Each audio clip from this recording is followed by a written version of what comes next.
Welcome back to the 2018 Golf Industry Show here in San Antonio, Texas. I was saying it was brisk earlier, sun's coming out. Beautiful time of year down here in the hill country of Texas.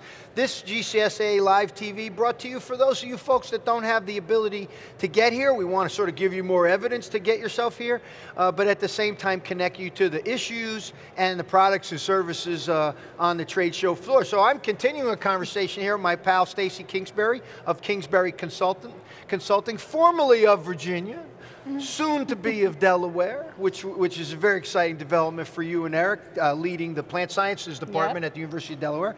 So our early conversation was about, how do you what's the process you're going to follow to work your way through the relationships you build, the tasking that you do.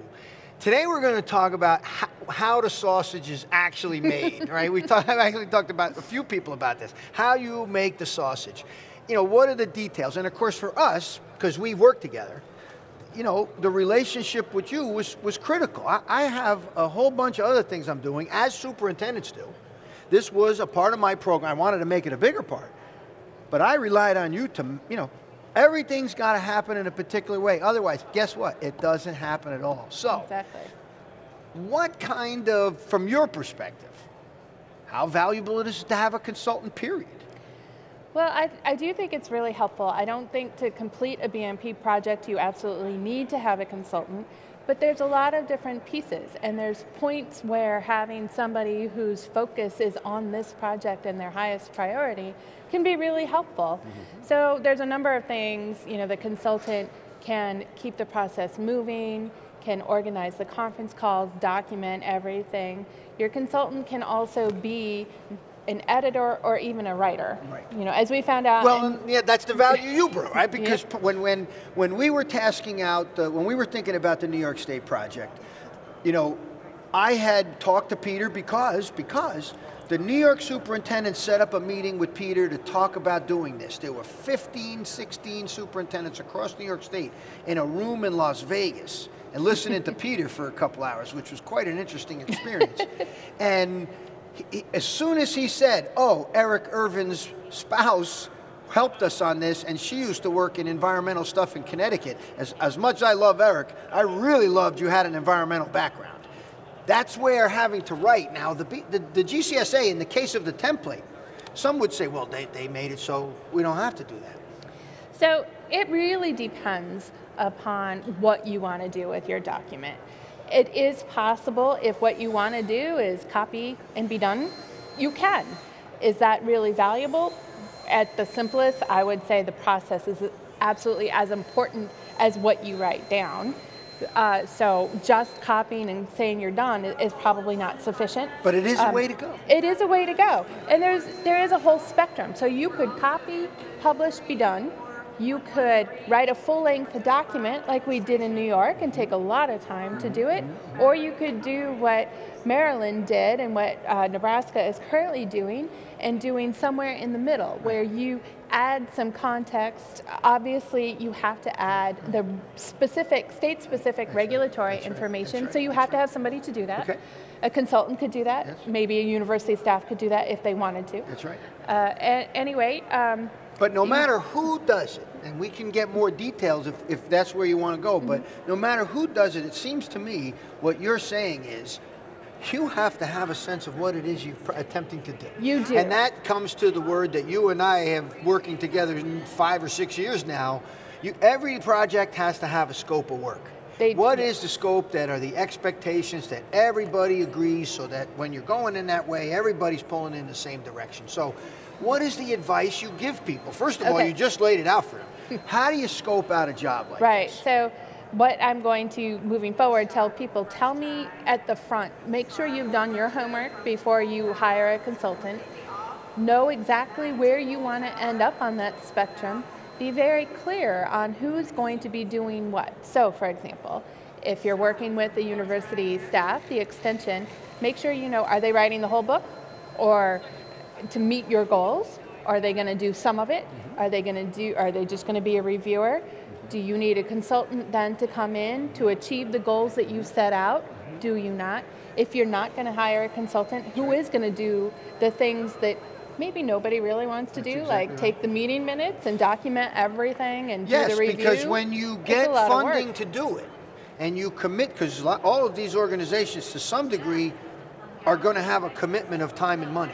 What's interesting that you said is, before you even think about trying to get help, you got to decide, are you going to be engaged in this process, or are you going to go, here, Stace, go do these things, and make sure I can check all the dots from my association so we can tell the regulators we're done.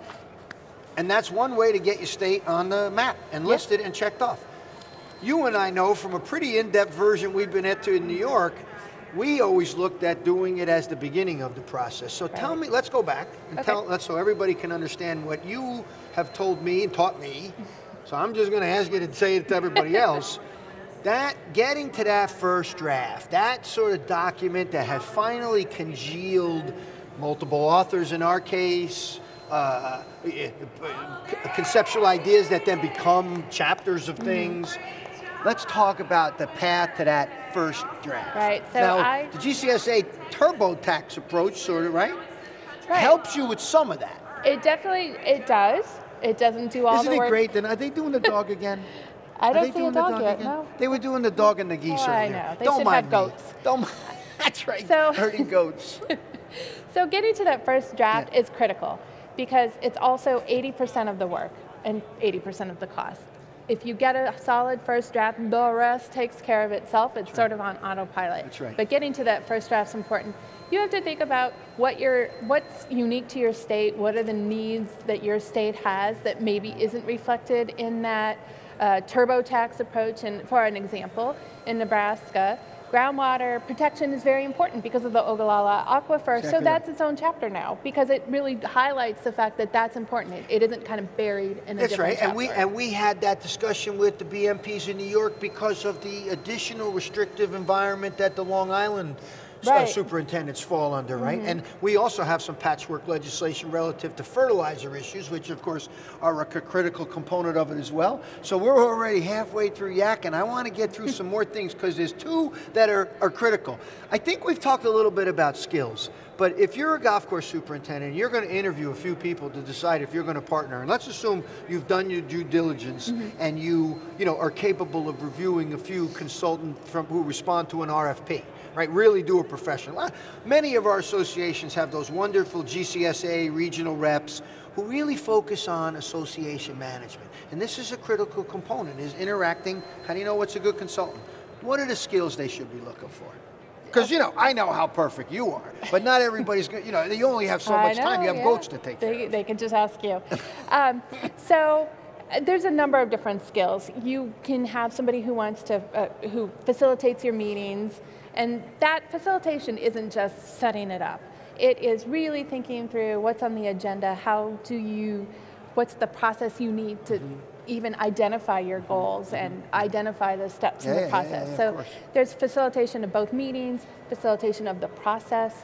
You need somebody who knows, they don't have to be a turf scientist to be a consultant. I'm certainly not. I think it would be a hindrance if they were a turf scientist. I think you're probably right, actually. Because I know I didn't want to do it, because I knew I wasn't going to be good at it. Right, but somebody who understands the issues, the underlying science. So not just the sort of general project management, right? That there's a skill set that's project management, and a skill set that is the nuances of various degrees of interest in doing things, right? And so those people need, a little bit more motivation. And then, of course, an awareness of the regulatory environment. Are the guys, making those relationships? That was, I think, what people told me from the last time we visited. They heard.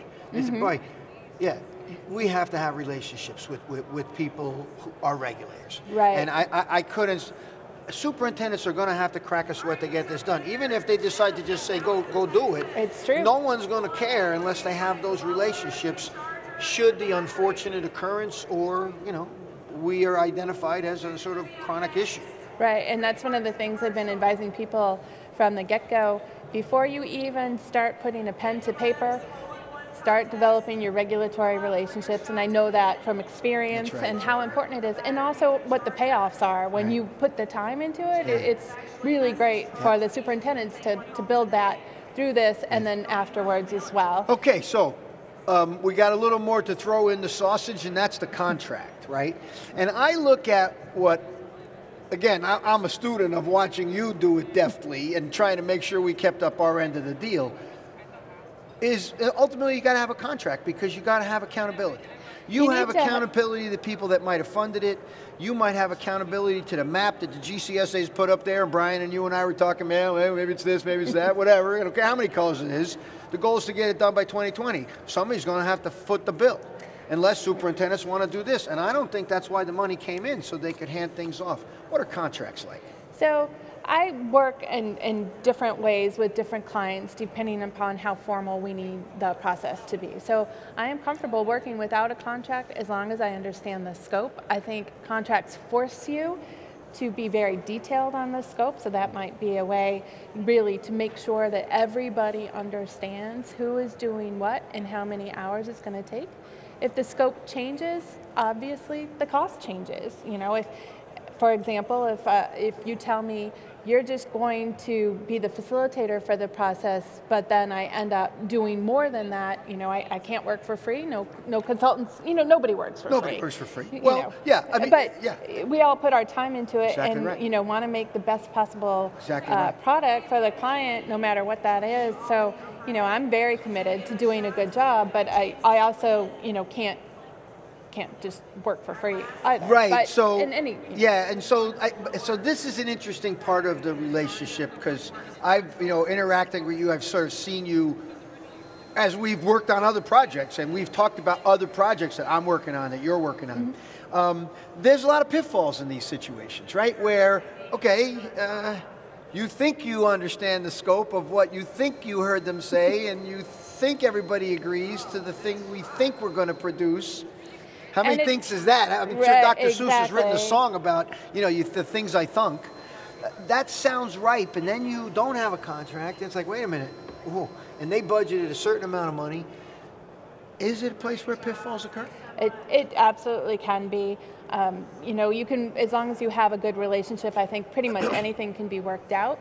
And if the two parties are in agreement, you know, here's where we want to end up, you know, maybe it's a case of reallocating resources, maybe it's a case of asking for additional funding from, you know, partners or stakeholders in the process. It depends on, again, where do you want to end up at the end? Do you want to put and invest the resources into making a valuable product? And let's, you know, I'm not here just to make a living or, you know, make a quick buck and move on. Yeah. I'm very invested in the process because I've spent so much time on it. I'm absolutely happy to work, and so you know, as a consultant. So let me interrupt you for a second because that you're not, no one's worried about that for sure, because I think there is already demand that you've had to manage. But the best part of that, having you here, is you've been through this a few times. We've talked about the pitfalls. What about what are the keys to success in that relationship?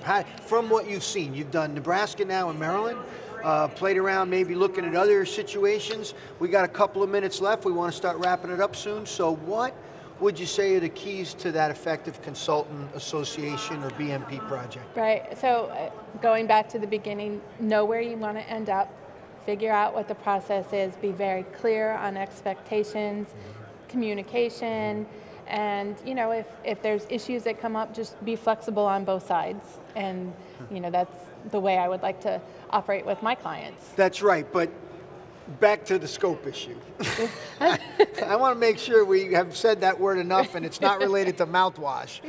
It's really critical, and this requires a bit of a robust discussion of a lot of superintendents. So, and the only way that's going to happen is by making it a priority, because meetings are busy, you know, these guys are in and out, it's just hard to find the time to do it. And that was the key to, I think, the one thing I'll add, and as we wrap up, the one thing I'll really add about the success of the project we worked on, were the guys that led it. We might have did it, they led it and edited us and gave us feedback and developed the relationships. And so if you think you're going to hire a consultant, because you don't need to pay money to get something done. It's possible, but if you don't have leaders, it's not going to get done. And that has to come from golf course superintendents, period, end of it. I agree. They still can't get their own peers to engage with this process. Well, I'm going to get in trouble for that.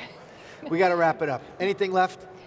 We're no, good? just All right. thank you. We're good. Thank you very much, Stacey Kingsbury, Kingsbury Consulting.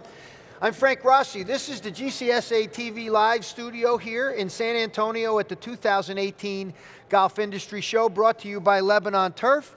And I am very excited for the transition we're going to make now, the We Won Turf Screen video you're going to watch. And I believe when we come back, we're going to have the We Won folks. And let me tell you, I knew Wayne Otto. I cannot wait to have this conversation. We'll be right back. Thanks very much.